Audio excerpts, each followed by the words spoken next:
want to kind of kick us off tonight? Yeah, absolutely. And appreciate it, Dion.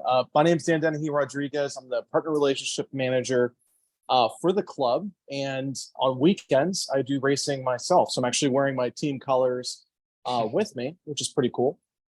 As probably a lot of you are doing, getting prepped for a race weekend. We got the June sprints coming up this weekend with over 400 drivers entered.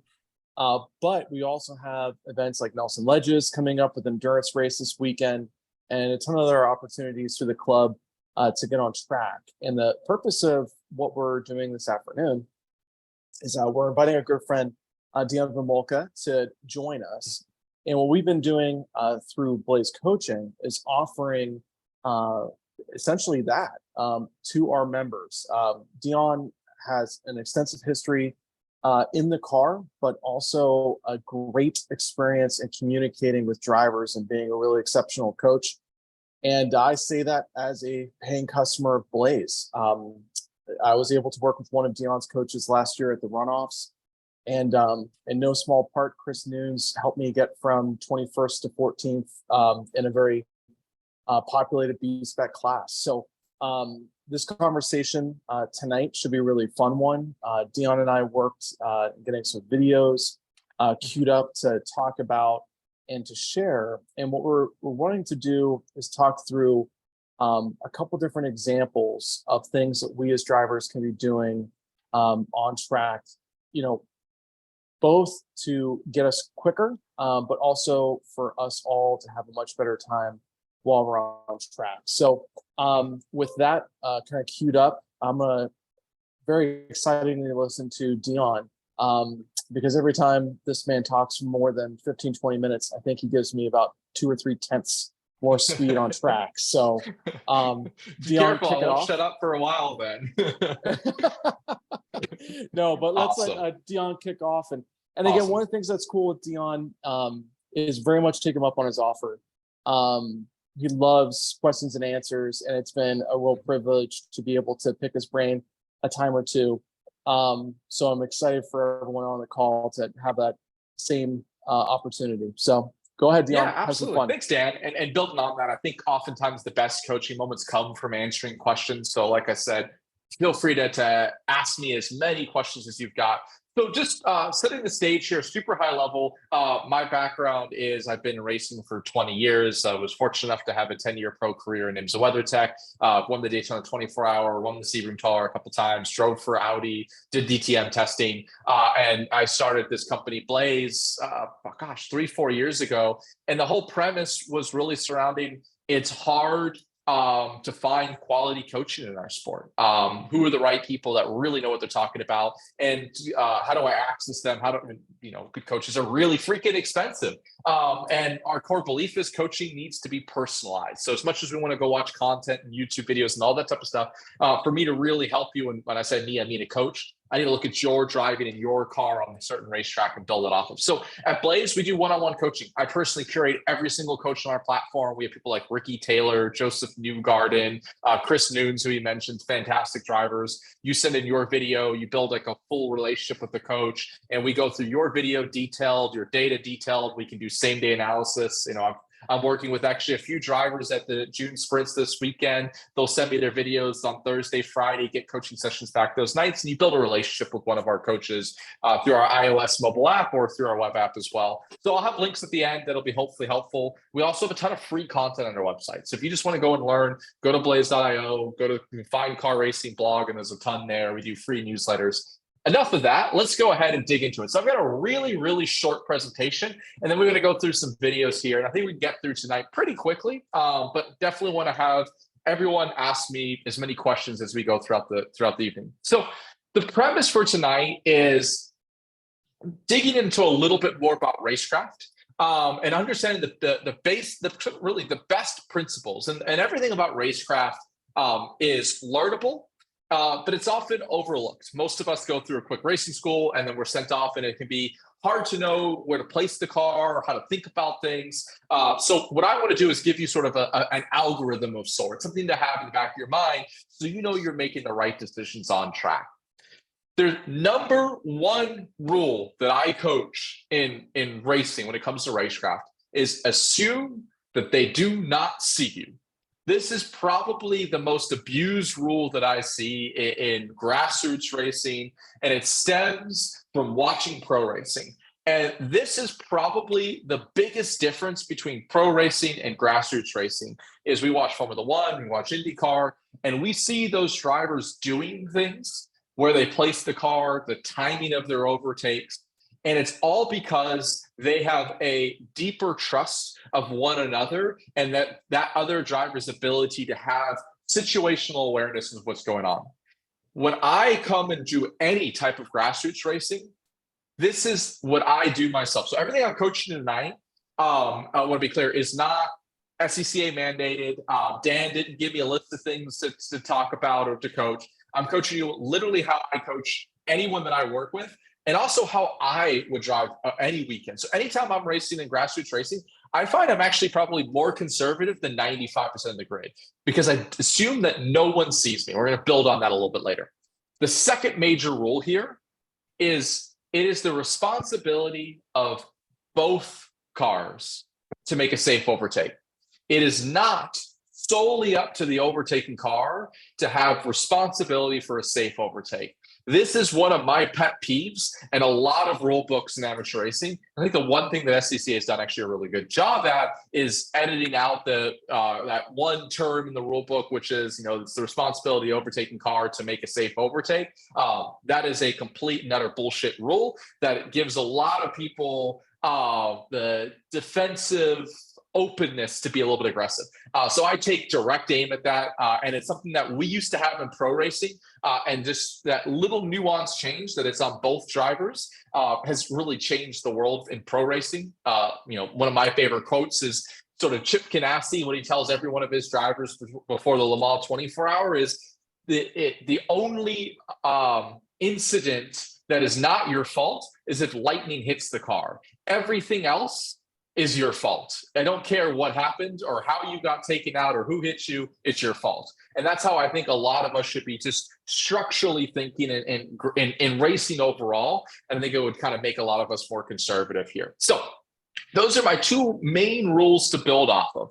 When we start to think about the fundamentals of racecraft, and racecraft there's so much involved. There's overtaking, there's race starts, there's defensive driving, there's consistency, gosh, we could talk for days trying to go through every nuance of racecraft. So for me tonight, I'm really trying to hone in on overtaking and the fundamentals of overtaking to set the theme for tonight. And the fundamentals of overtaking for me is number one, know the zones. We're going to talk about that more. Number two is car placement.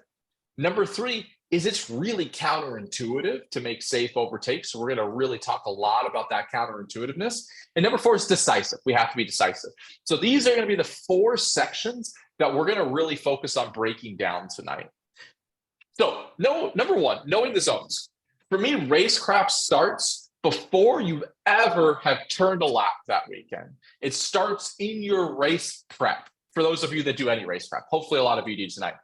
When I look at a track map, the first thing I'm doing with the track map is thinking through all the speed stuff.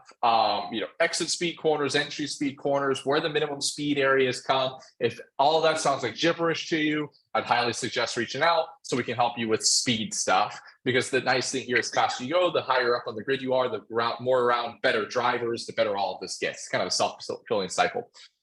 But I also start to really focus in on racecraft when I look at a track map. And I want to know where the highest percentage overtakes are going to come. I want to have that strategy ahead of time so that when I'm in the heat of the battle, it's in my mind. When I'm in the heat of the battle, I don't want to have to be thinking about other things. My mind's at capacity trying to figure out where to get a run, how to time the overtake, how to get my car placement right, timing of overtakes and the move, looking for reference points. I can't also then do strategy. So we've got to do that ahead of time so that we can default under the stress of the moment to the right decisions. The number one thing is knowing where those should come. So where do the highest percentage moves come? And just to define this, so we're all on the same page, this means where's the safest places to be overtaken? If I try a move, where's going to be the most likely place for me to pull that off safely? It's the biggest break zones. Now, there's always exceptions to the rule in the sport, but it's the first thing I focus on. A lot of the videos that we're going to have today come from VIR.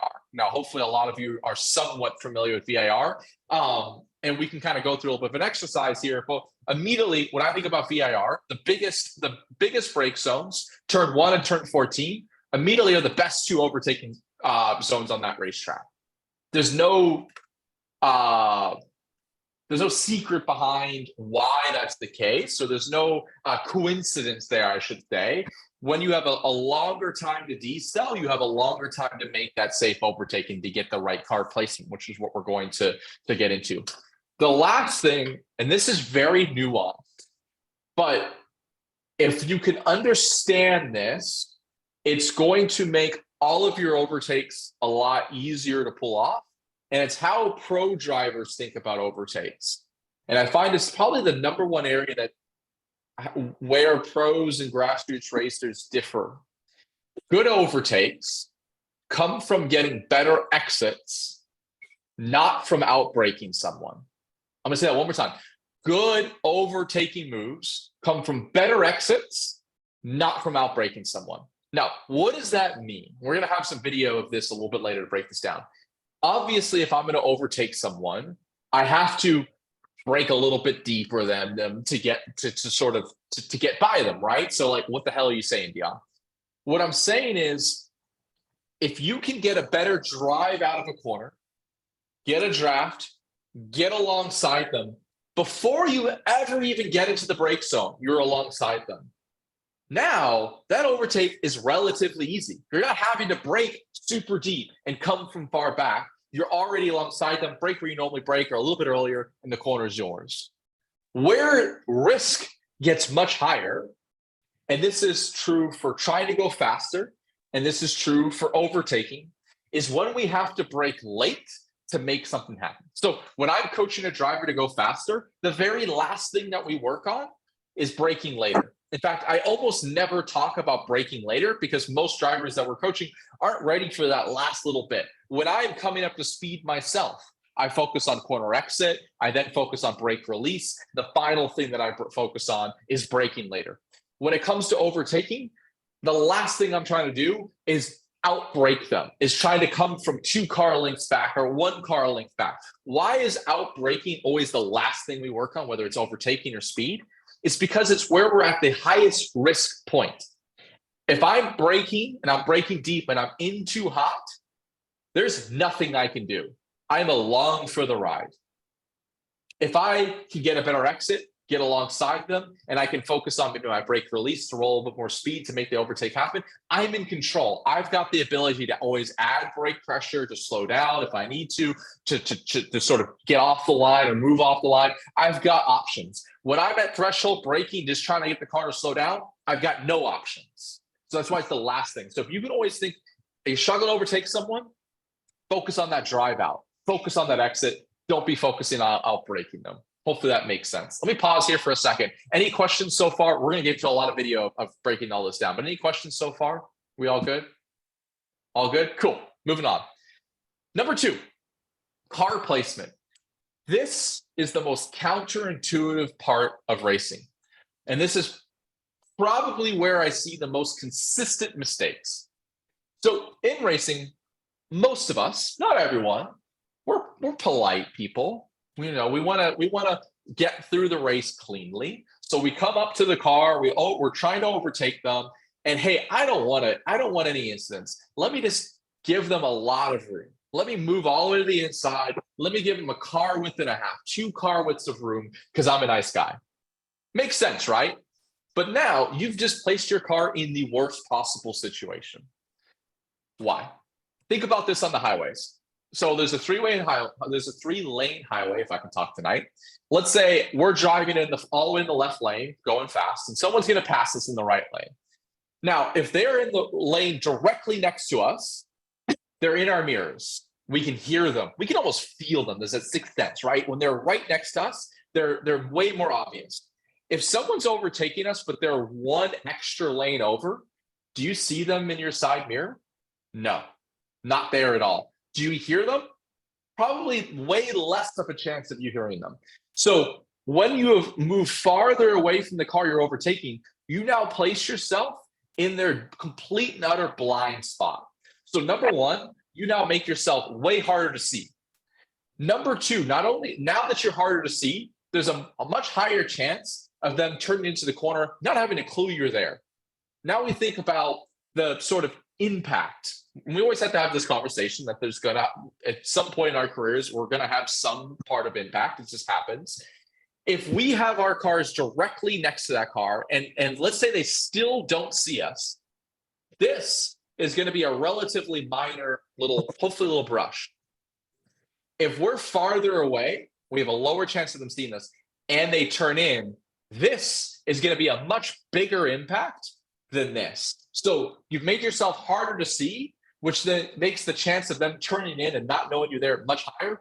And the impact is now much bigger than if you're just right next to them. So we counterintuitively want to get as close to them as possible. That's the nice thing to do, is to almost, you're not going to hit their mirror, but be as close as possible, because it increases the chance of them seeing you, of them hearing you, of them feeling you, and then they know you're there.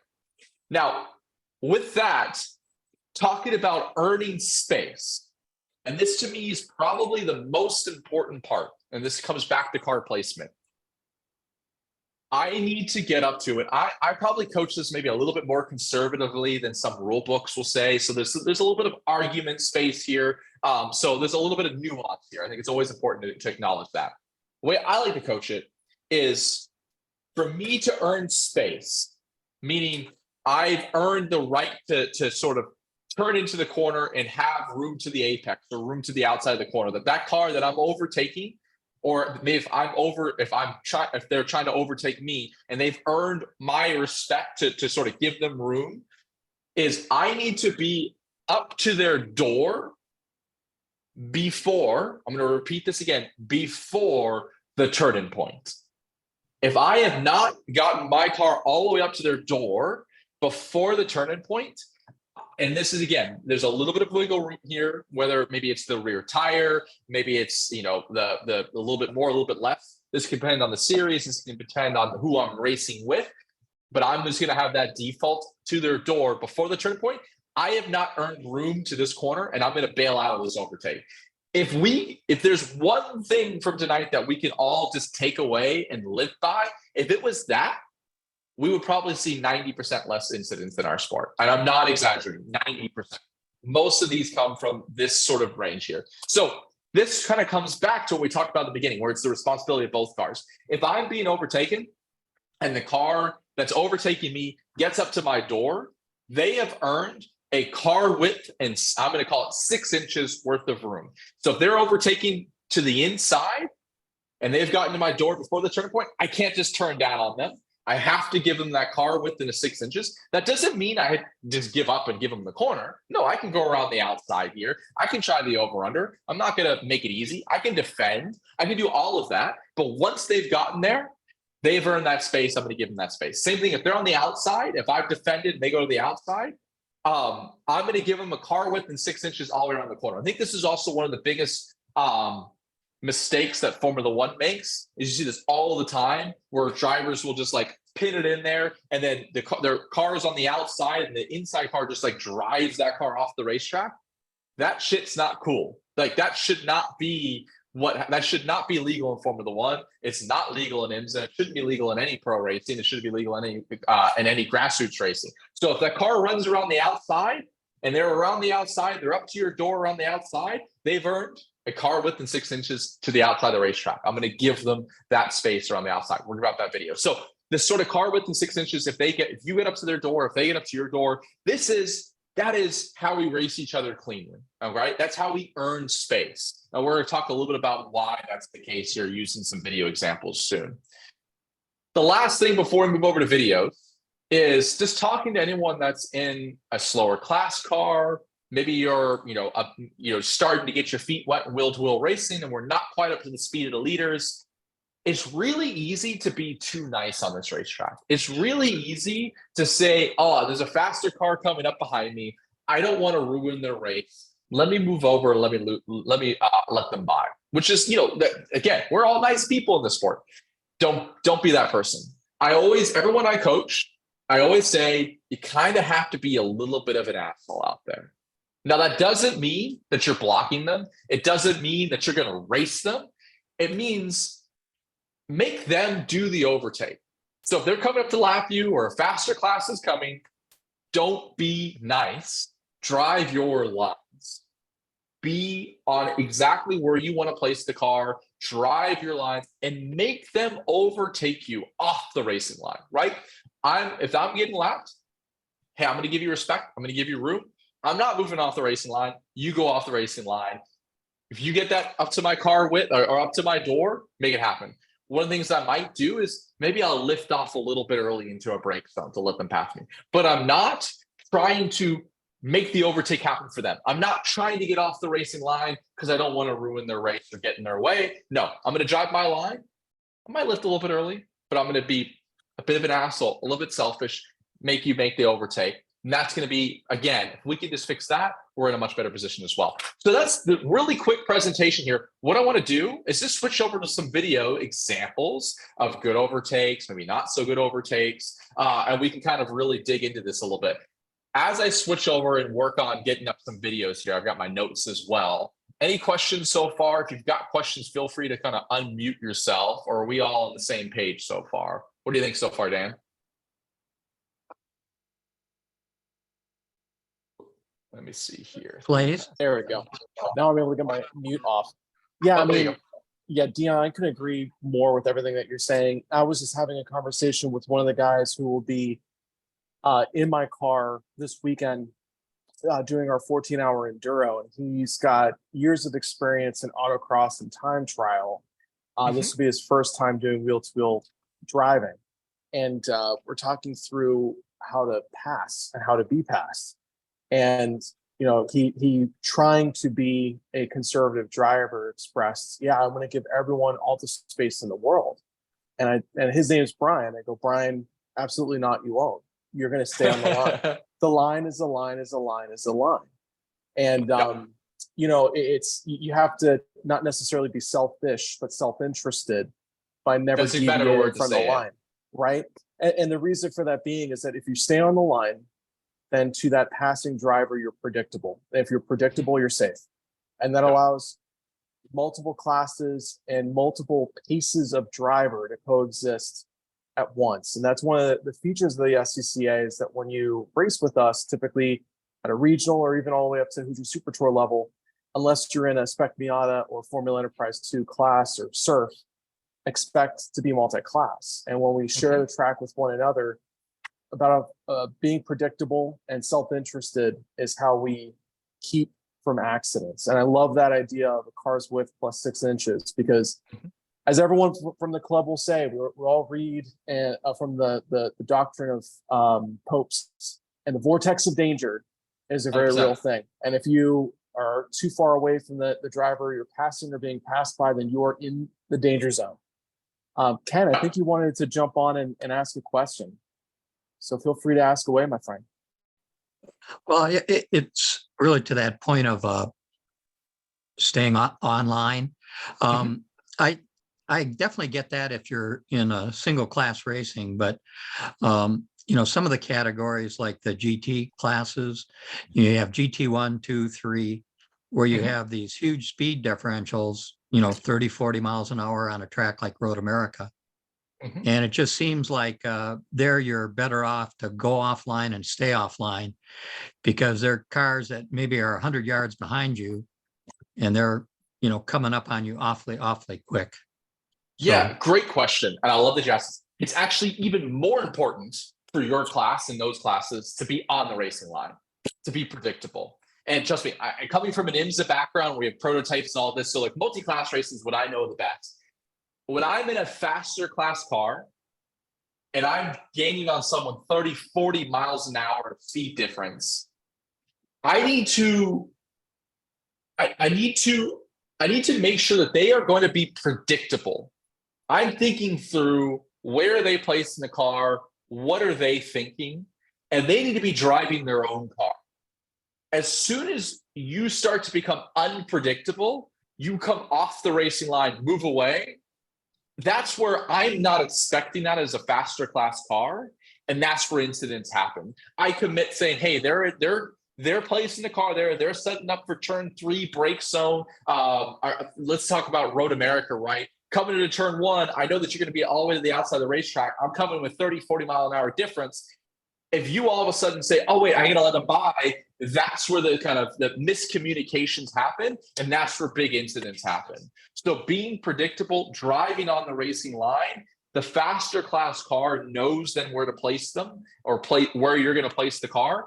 That's where we have a better communication. And the same thing as well, if I'm in the slower class car, which is actually where I spent most of my career in GTD, I don't want to get my tires dirty. You know, if I'm now driving my mirrors, I'm now putting my own self in issues, right? If I'm trying to figure out how to let this car go and put my car off, that's where I get in trouble. If I try to run around the outside of the carousel to give the prototype the inside, and now I get into the kink and my left side tires are full of shit, I'm going to have problems in the kink as well, right? So this is where being predictable, trying to be on the racing line, you lower your risk. And this is the sort of car placement side of things. That is where I think it's a little bit more, as long as you're predictable, that's the nuance where it's a little bit more on the faster pace car to sort of time the overtake, to get up to your door before the turn-in point. That's where that rule, that writing of it's more on the overtaking car, that's the aim, the goal of it. People took it too far and then started, having liberty with it. But be predictable. It's even more important in slower class cars. And by the way, I coached a GT1 driver actually in the SCCA. So like we talk about this a lot. And I know from the faster class, anytime that you kind of move off the line, it's more of a frustration. I always relate it on a super minor scale. Like you come up to like a 4-way stop sign and someone stopped there before you and you come to a stop and they like wave you to go. I don't know about you, but I always roll my eyes. Like, it's just go. Like, it's easier if you just kind of like go, right? That's sort of the same, way more minor scale. But does that make sense? Does that answer your question overall? Awesome. Cool. So we're going to start off with the good today. And then we're going to go to the bad. And then we're going to have an interesting discussion on a more popular, highly spoken about overtake from last year. So Dan sent me these videos, and this first one, Spec Miata, we know that the races here can be all over the place. Like Spec Miata, we're always going to go and watch, right? This driver crushed it. She did great. I wish I knew her first name. Look, is her last name Kessler? Dan, I just want to give her a shout out because she was awesome. Lauren Brawlier. And it is Lauren. Okay. Yeah, so Lauren Brawlier, this is her first year competing competitively in Spec Miata. She actually was a part of the Mazda shootout last year, and last year competed in her first runoffs in a Formula V.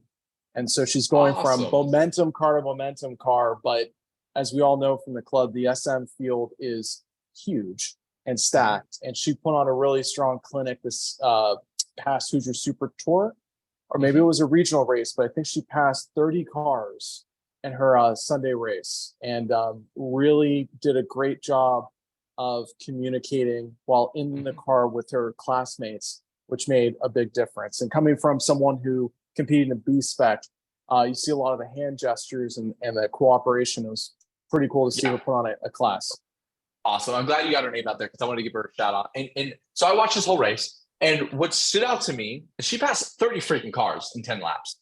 Not once was she in too hot. Not once did she lock up tires. It was, like you watch some drivers and they look slow, but they're really fast. Or you watch like some athletes in other sports and it looks like they're just cruising, but they're like running really fast or whatever it might be. That was this. And what it comes down to is what did she do really well?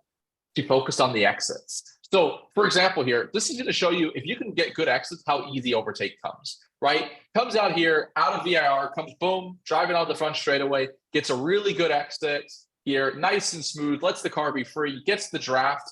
And let's take a look, the first overtake. It's done before she ever arrives into the brake zone. I can't talk. Look at that. First overtake, done. How much easier was that than trying to outbrake somebody from 2 car lengths back, from 1 car length back? Get a good exit, makes your life easier. Now, the second car, textbook. So it's a little bit whitewashed at VIR here. But what I want to highlight, this is where most drivers that I'm watching and that I coach, most drivers would have their car placed about another car width more to the inside. This is this car placement counterintuitive thing. Look how close she is. And maybe it's a little bit hard to tell right now. Let me back it up a little bit. But she's pretty damn close to the car she's overtaking, right? There's a couple feet there, if I'm super nitpicking. But where she is not, she's not all the way to the inside of the racetrack. She's not like, I want to give this car space, right? So that car she's overtaking knows that she's there, close horizontally, check. She's more than alongside before the turning point, right? Check. And notice again, good exit means that she's alongside before they're even braking. Her brake point's now, right? And she's already there. She doesn't have to brake super deep. This makes it look like the easiest overtake in the world. Earns space, hits the apex point, drives out, and boom, she's good. She's good to go, right? So focus on the exit. Overtook a car before she even arrived at the brake zone. Now, some people will say, oh, well, she got a trap. I don't care. She still got a good exit to make that happen. She got the next car. She was alongside. Boom, nice and close horizontally. Picture perfect, right? So building on that, go into 10-15 here. There's a lot of overtakes. I just kind of pick out some specific ones. Talking about earning space. So this is now into turn 3 at VIR. So for those of you that don't know VIR, turn 3 is not the biggest brake zone. So it's not a corner that I would say is the highest percentage move. It's, if I'm overtaking in turn 3, I'm being more conservative. That doesn't mean that I'm not overtaking into turn 3. This means if I'm going to do it, I need to make sure I hit everything right. I get the good exit. I can get alongside before the turn-in point. I trust the person I'm overtaking, all of that type of stuff. Look at that. We're not braking yet. We're not turning in yet. It's a little bit of turn 2. We're pretty much fully alongside. So checks all of the boxes. At this point, in my mind, if I'm driving her car, I've earned space and I've got far enough alongside. And this car is giving me room into turn 2, which is a subtle signal that they see me. They know that I'm there. I've got the green light to overtake here. Now, what do I love about this? Is number one, the car she's overtaking gives her the car width and 6 inches of room, right? Not turning down at the apex, has the room. Now, the car on the outside, they're still there, right? They didn't just give her the road. They just give her the overtake, which is like the number one question I get from people. Like, well, if I have to give them a car width of road, I'm just giving them the corner. I'm giving them the overtake. No, like they ran around the outside. Now, what does Lauren do great? They are fully alongside. They've earned space to the outside. She doesn't just drive them off the road. She gives them a car width in 6 inches. Now, it's really hard to see here, but again, she's not all the way to the inside of the racetrack. This is the exit curb right here. She's tracked out, but there's still plenty of room for that outside car, right? That is perfect. It's aggressive, but it's respectful. Now, there's a bit of a dust storm in front of us. And then we now, for those of you who know VIR, that exit curb where that car is, it ends. It starts to come back. So that car has to get back on the racetrack. Lauren gives them room. She's not going to force them into the grass. She's like, hey, I'll move a little bit to the inside here. If we back this up, watch her hands, right? So she's out to the exit curb. It looks like a little bit of steering input, but she's mostly straight here. She turns more right now because she knows that that car has to get back in. They have to move here. Gives them that respect, brakes alongside. Now she's going to make the corner. She's got the inside line. That car, she's still giving them the road, but then through here, clears the car. We now see them in her mirror. Now I'm good to go. I don't need to give them room into the next corner. I made the overtake. That was freaking awesome from both drivers. They gave each other room, but it wasn't super conservative. She tracked out to the exit curb, but gave them just enough room knew when they had to come back. That's the type of hard racing, but respectful racing that I am here for, that I'm all about. And that's what we want to see everywhere, right? So it doesn't have to, everything here I don't want to come across is that we have to be super conservative. No, we could drive pretty hard, right? Let's see here. I think I have 1604. I might have put this one a little bit wrong. Boom, boom, boom, boom. Let's see. Actually, hold on. Sorry, this was on the next video. Sorry, I've got too many videos here. Let's see here. We have this one. All righty. Let me move this up a little bit. So let me go to 604. So now we're going to a different driver in a different race where grids were all messed up, and apparently the fast drivers were at the back, the slower drivers at the start. And this is the type of stuff where you kind of just question a little bit. And I want to be super clear. I don't want any of this to come across as negative to the specific driver we're on board with, right? This is meant to be purely educational, not meant to be super critical on anyone in particular. It's just situations, okay? So we're coming through here. This is pretty soon after the race start, 5 minutes into the race. This is probably lap 2 or 3, right? So if we back this up a little bit, we can see here, we've got a car to our inside. They've earned space. We've got a car way off racetrack.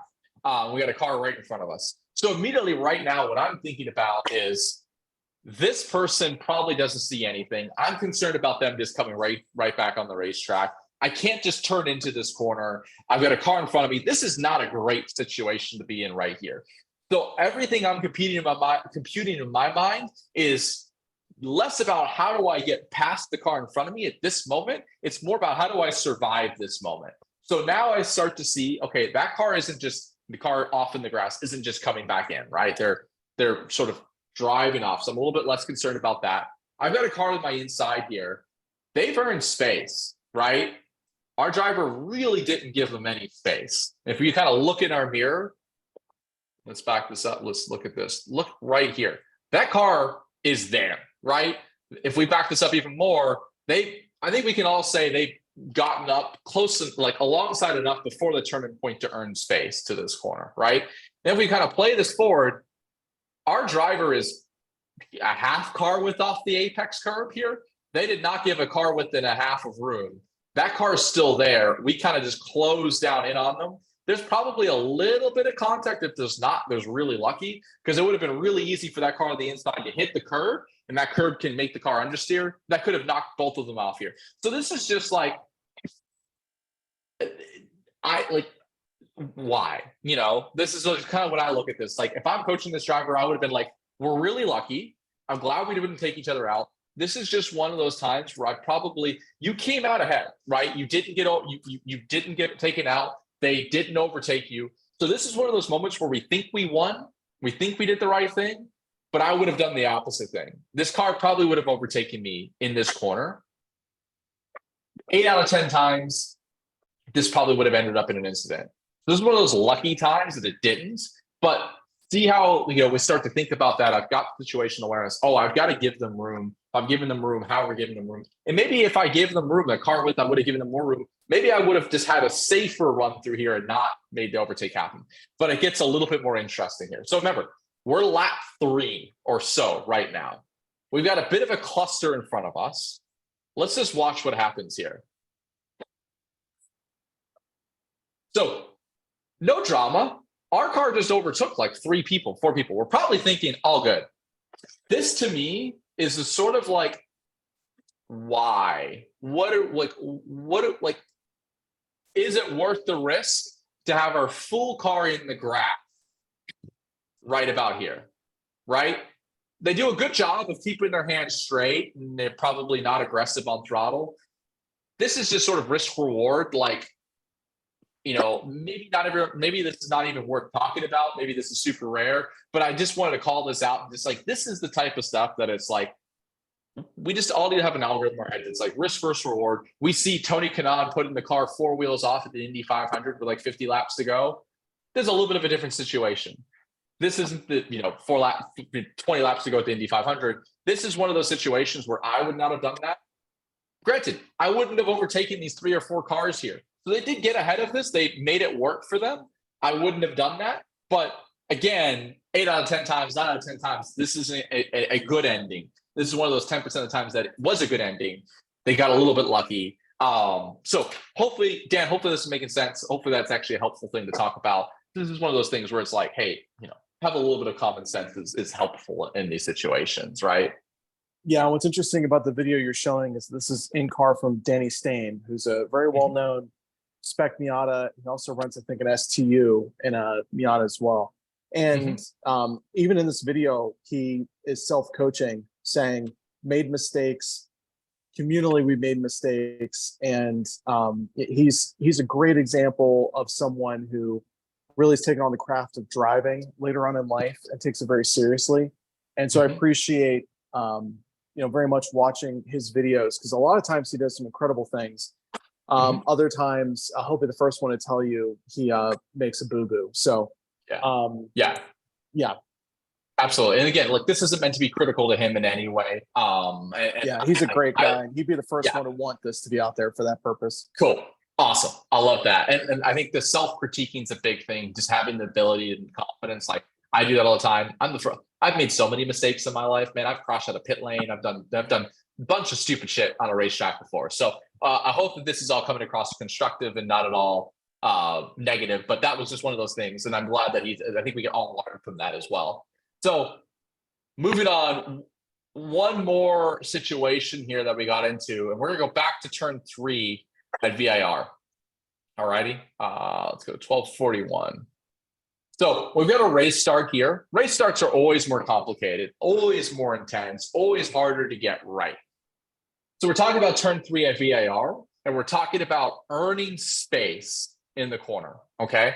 So we've got 3 wide in front of us, right? Immediately what I'm thinking here is these cars, they're all looking in one direction, forward. They know where each other are. There's no way they're looking behind them at this point, right? This is just me knowing, hey, the situational awareness. If they're 3 wide, it's the race start. There's 5 minutes to go. I just know the chance of them seeing me try to do anything in this moment is very low. So this is kind of things that we want you thinking about while you're on the racetrack. Okay, what are they going to see? What situation are they in? Right, kind of a little bit of empathy on this, right? So we're coming into turn 3. We dive to the inside of the corner. So question out loud: his name is Danny, right? This driver we're on board with, Danny. Okay, has Danny earned space into turn 3 here? Have they earned the right to have room down in this apex on the inside of this car here, right? What's our decision metric? Has he gotten up to the door of that car by the turn-in point? I would call the turn-in point right about here in this range right now. Not even close, right? So what am I not doing in his situation? I'm not diving to the apex point, right? And this is a perfect example of Randy Pope's vortex of danger. We see this gap right in here where this car is, and we think there's a gap. But this car, their plan is to turn down to the apex point, right? They're driving their own line. It's a little bit of a messy one because there's a lot of other cars going in here, but it's still that vortex of danger where it looks like there's a gap.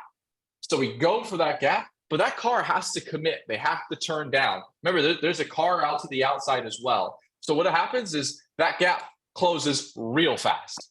In a split second, that gap closes. And what ends up happening is we make contact. That contact's 100% our fault. I mean, maybe 98% of our fault, right?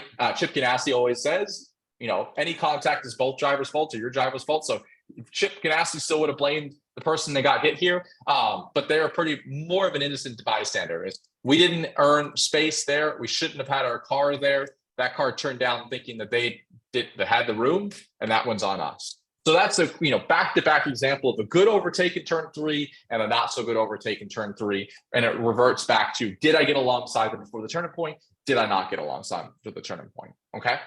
Yeah, and if you even back up a little bit too, you'll notice on the driver's right, the green car that gets pitted, the white SM is also turning in. And so the driver that gets hit is actually being nosed into the apex by the driver that he's positioned with. And so it's Great quite literally, observation. yeah, it's quite literally an accordion effect. And that green driver is stuck between two hard places and the rock just comes and gets him. Yeah.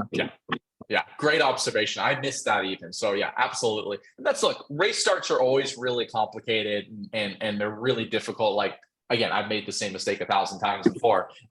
It's just one of those deals, right? So kind of moving forward here, we're gonna have, let's see here, 2 more videos of overtakes, and then we'll have a big Q&A session at the end if you guys want. So this is just another example of sort of the vortex danger. This is gonna be one quick example. And now this driver is overtaking 2 cars, right? So immediately my mind goes to a couple things. One is, I just know, and this is maybe not helpful for this situation, but at Mid-Ohio, if I see anyone putting the car out over there from a Racecraft perspective, I'm immediately yellow flags up, because that's just not the fast line, right? So if you're coming across someone and you know what the fast line is and they're not putting the car on the fast line, caution, because that means, they're less experienced, maybe they don't know quite as much of what's going on. I'm just going to be more conservative around worse drivers. And it's kind of a little bit counterintuitive. Like if I'm starting at the back of the grid, a lot of drivers are like, I got to be aggressive to work my way up.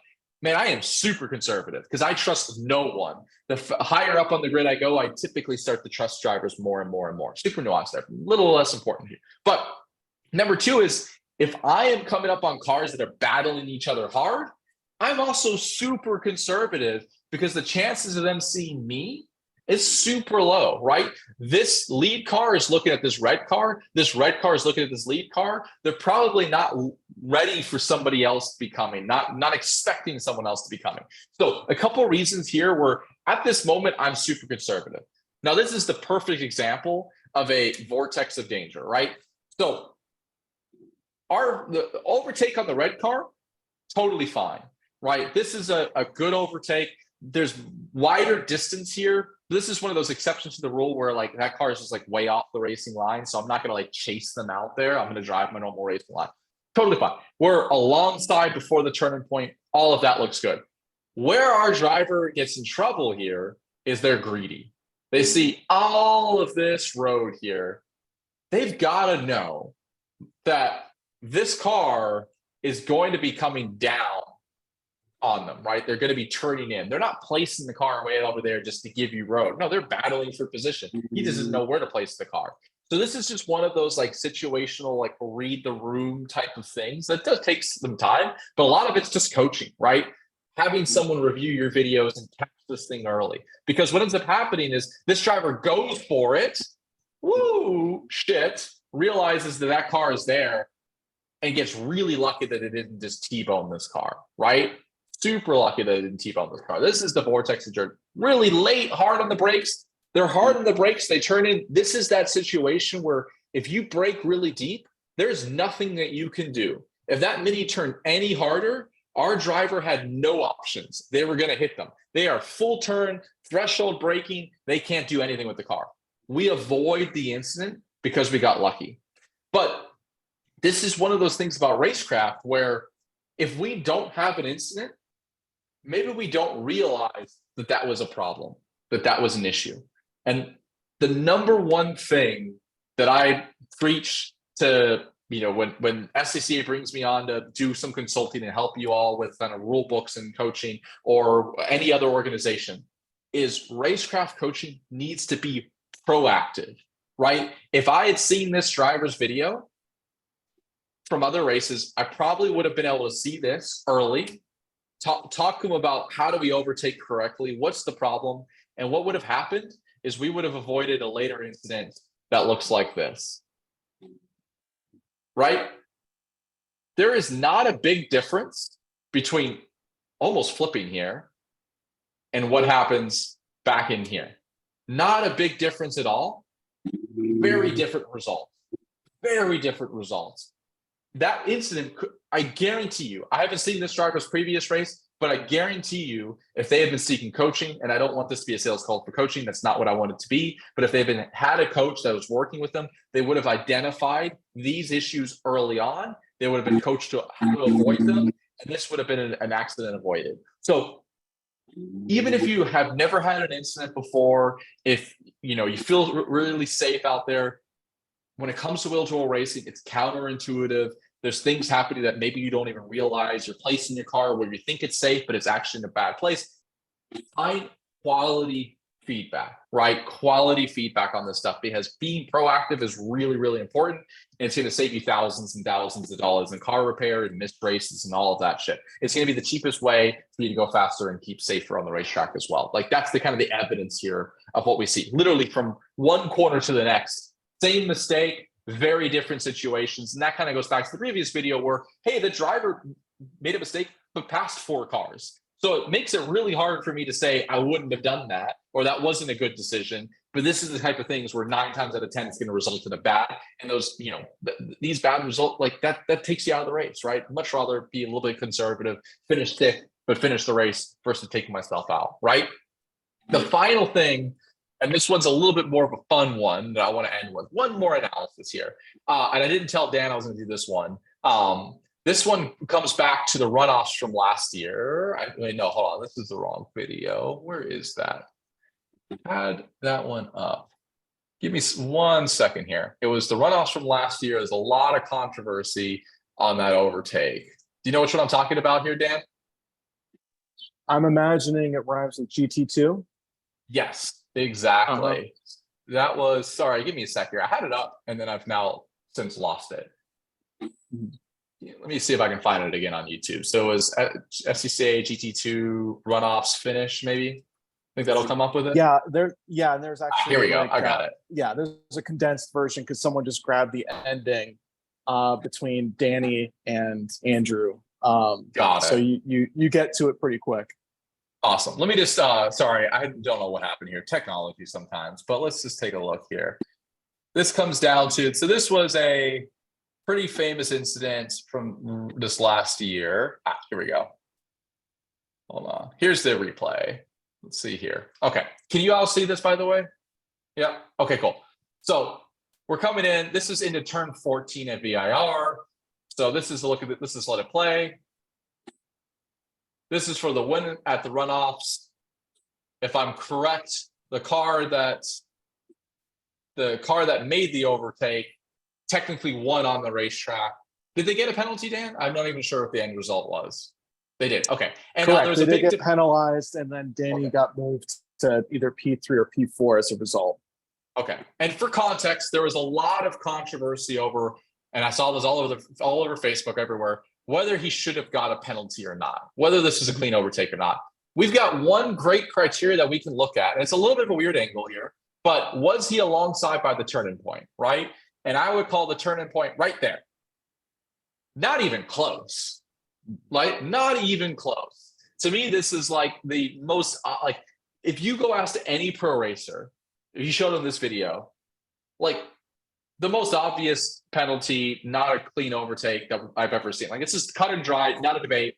And the interesting thing is in grassroots racing, this was like this massive debate. Everyone had different opinions. And I would say probably more people disagreed with me than agreed with me. But if you go showed any single pro, we all would have the exact same opinion. There's no opinions really. It's just like, oh yeah, super obvious. Not there by the turning point, penalty, easy. I don't care if it was the last lap of the runoffs.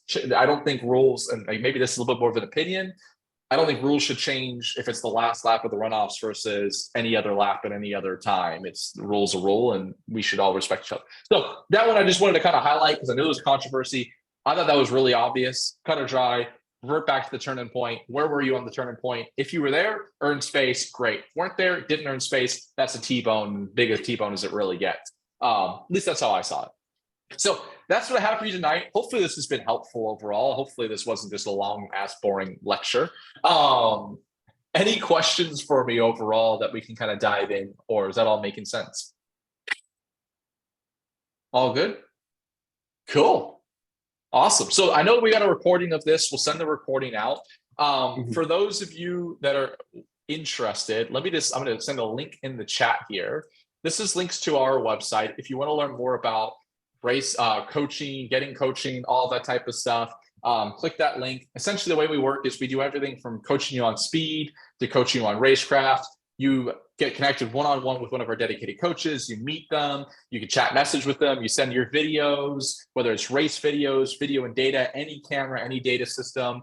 You chat message with them. I've got customers all over the country that I'm working with and coaching, and it's really affordable. It's, just a little bit more than like $1 a day type of thing. I think it's $469 for the year, and you get like 3 or 4 coaching sessions.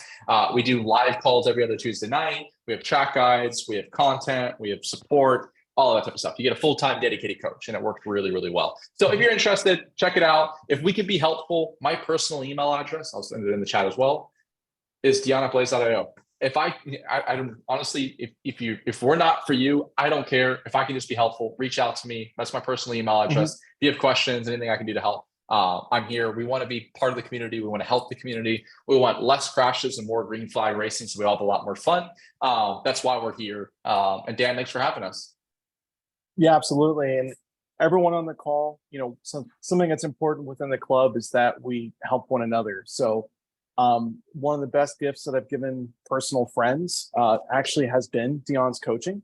And the reason for that is, honestly, Chris Wolfson, I've seen how you drive. You need help. He's a personal friend, so I'm just throwing him under the bus. Thanks, I appreciate under the bus. I appreciate that. That's what racers are for, right? Exactly. It's that humbling of your friends. But one of the biggest realities is racing is not an inexpensive thing. We're not able to get to the track as much as we'd like. I think one of the best ways that you can augment your track time is by getting coaching, so that when you're getting back in the saddle, you've already been spooled up.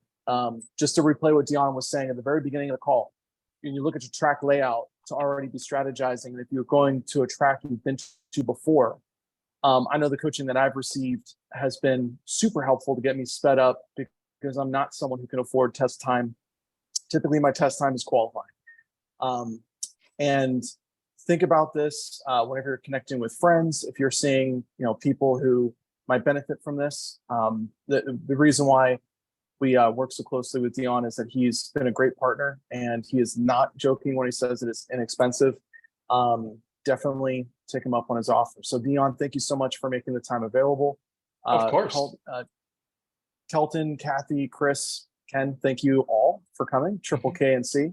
Have a great night, and we'll see you at the racetrack soon. Absolutely. Thanks, everyone. If you have any questions, reach out. We'll have a recording that we'll send out after as well. And good luck if you're racing at Road America, or Nelson Ledges, I think, is the other one as well this weekend. And awesome. Have a good rest of your night. Thanks, Dan. Be good, everybody. Dion. Thank you. Of course.